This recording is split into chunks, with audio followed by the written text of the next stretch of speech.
Camera Americana, we often receive old collections of family pictures that belong to people who passed away without leaving any documentation to identify the people in their pictures or anything else about their lives. But we're glad to get to know them even when we must see the pictures just as examples of how America used to be. We've become skilled at learning how to read pictures. At this time, it's a different matter. The pictures you're about to see have all been identified along with the photographer. You haven't heard of him, but some of what he achieved in life has had a direct effect on yours.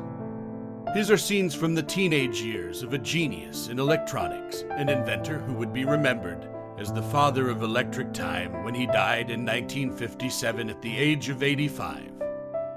All of his pictures here were taken between 1888 and 1902. Henry Ellis Warren was an American who changed the world as we know it. He was born in Boston in 1872 and, at a very early age, became locally famous for demonstrating a remarkable genius for inventing in his hometown of Newton Center, Massachusetts. He graduated from the Massachusetts Institute of Technology in 1894 with a degree of Bachelor of Science in Electrical Engineering. After working as an engineer for several local factories, he founded his own company called Warren Telecrine Company in 1912. The company's first product was an electromagnetic switch that could be used to turn lights on and off remotely. The success of that paved the way for his other inventions, including the first synchronous electric clock. That was the invention that would make him rich. The clock was powered by the electricity from the power grid, and it was accurate to within 1 second per day. No timekeeping device at that time was anywhere near as accurate as that. It's hard for us today to appreciate how great the contribution that accurate timekeeping was to the industries of America in the 20th century. It resulted in better efficiency in all areas of production and saved businesses millions in revenue. And all of that was yet to come during these last years of the 19th century. Now let's let these pictures rewind our time back to the 1880s and the early 1900s, the years when life was still simple and pleasant for most Americans, and for the teenage Henry Warren, whose wealthy parents could provide him with whatever supplies required by his interests, one of which was photography.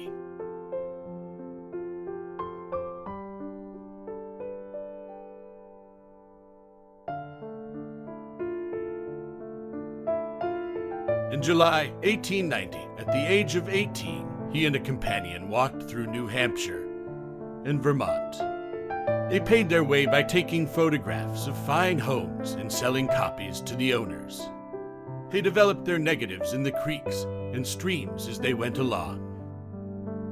The old-fashioned camera equipment with glass plates was a heavy load to carry, but they enjoyed the experience and earned as much money as they needed.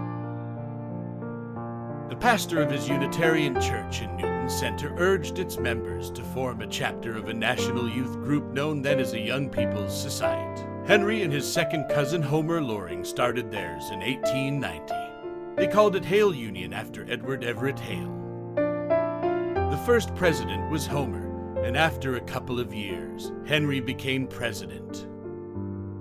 The secretary was Edith Smith, who became Henry's wife in 1907.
Henry's company continued to thrive during World War I and beyond.